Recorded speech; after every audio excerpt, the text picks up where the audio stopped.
Deməli, mövzumuz elektromobillə bağlıdır. Belə deyək, ölkəyə gətirilən elektromobillərin sayı dediyim kimi günü-gündən artdığına görə buna müəyyən tələbatlar, bunun müəyyən bir servisi, müəyyən bir qulluğu, bunun da araşdırılması tələb olunur. Nədir bu məsələ? Deməli, bu elektromobil avtomobillərin ölkəyə gətirən, ya satan və yaxud da ki, belə deyim, o işlərlə məşğul olan əməkdaşlar sırf satış ilə məşğul olurlar. Ona görə də onların bəzi texniki tərəfdən bu sahədə, bu tərəfdən nəyisə izah eləmək, nəyisə bir məsləhət görmək onlar üçün olmur. Onlar üçün deyil. Yəni, niyə görə onlar üçün deyil? Çünki onlar sırf satış meneceridir, satış ilə baxırlar. Amma texniki tərəfdən isə bu gətirən yoldaşlar, alan, sürən yoldaşlar sırf YouTube-dan araşdırırlar, Google-dan araşdırma aparırlar, müəyyən bir dillərdə tərcümə edib baxırlar ki, yəni bunun sistem olaraq texniki qulluğu tam fərqli bir şeylərdir. Gətirən yoldaşlar sıradan bir şeylər bilirlər, hansı ki, şarja qoşdum, şarj yığdı, 16 amper yığacaq, şəhərdə DC ilə qoşdunuz. Budur məsələlər. Digər mövzular haqqında məlumatları yoxdur. Məsəl üçün, o haqda məlumatları yoxdur ki, bəzən vurğuluyurlar ki, yəni biz o mövzunu tam bilməmişik. Yəni, hansı ki, qış aylarında onun şarj akkumulyatorunun faizi çalışıb 50%-dən aşağı qoymaq lazım deyil.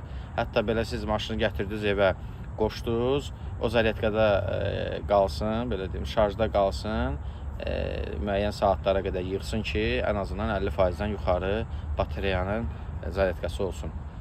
Bu birinci mövzu. Digər mövzular isə maşın gətirən yoldaşlar dediyim kimi şarj bloklarını üstündə verirlər. 16 amper blokları belə bəziləri heç vermək də istəmirlər. Çünki deyirlər zavod tipa üstündə vermir o maşının. Bu yoldaş bu maşını alıbsa, plug-in hibrid deyərək alırsa, onun üstündə təbii ki, adapter də olmalıdır ki, onu zaryadkaya qoysun. Bu bir. İkinci tərəfdən də adapterin o gün qoşmuşuq 16 amper yazılıb, pistoletin üzərində vilkanı qoşmuşuq, 8 amper verir.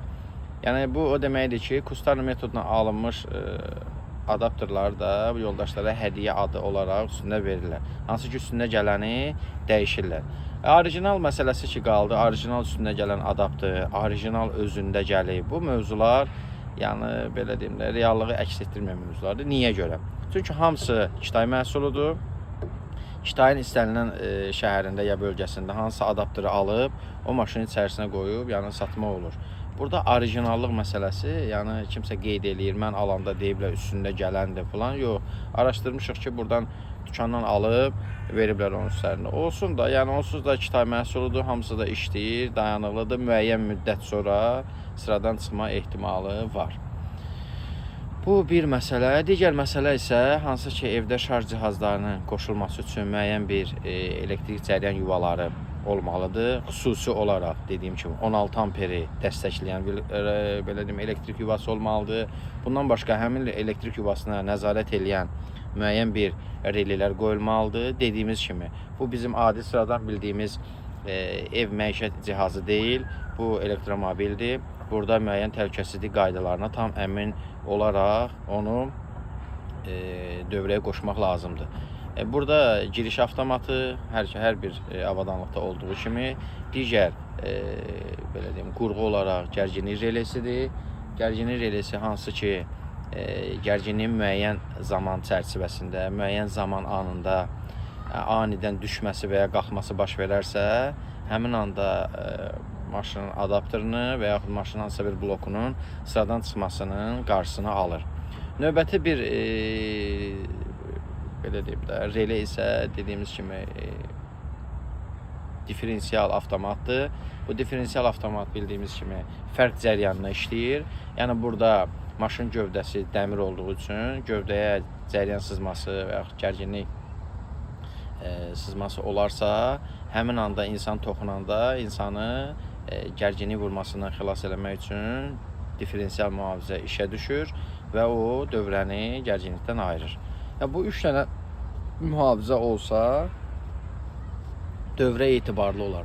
Digər orada mühafizə vasitələri də qoymaq olar, yanğına qarşı, müəyyən temperatura qarşı, müəyyən temperaturdan sonra orada xüsusi bir ventilyasiya sistemi qurmaq olar. Yəni bu kimi şey, belə deyim də, qurğuları qurub tam sistematik olaraq təhvil vermək olar. Amma müəyyən çərçivə ki var, o 3 dənə əsas avadanlıq, əsas qurğu olmalıdır. Yəni ki, bu adapterin və yaxud maşının blokunu qəzadan xilas eləmək üçün, qəzadan baş verəcək qəzanın qarşısını almaq üçün. Digər bir tərəfdən isə hansı ki bu bəzi proqram tərəfindən olan informasiyalardır. Onlar da bizdə xüsusi proqramistlər ki var, onlar yazırlar proqramı, çevirirlər və çevirdikdən sonra da o yoldaşa ətraflı izah eləmək lazımdır. Harda nəyi istifadə eləməlisiniz, harda nəyi qoşmalısınız. Bəzən orada müəyyən şeyləri gizli saxlayırlar, amma o yəni düzgün məsləhət deyil ki, yəni siz onu saxlayasınız. Yəni yoldaş üçün proqram yazdın, xüsusi ödənişinizi aldın, hər bir şeyi izah elə ki, o rahat ondan istifadə eləyə bilsin.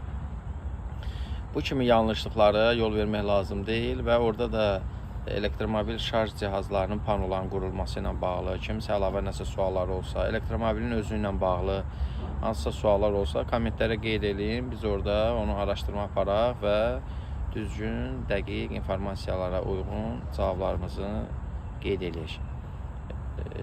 Hələlik bu qədər. Yəni kimsə sualı olsa, dediyim kimi qeyd eləsin.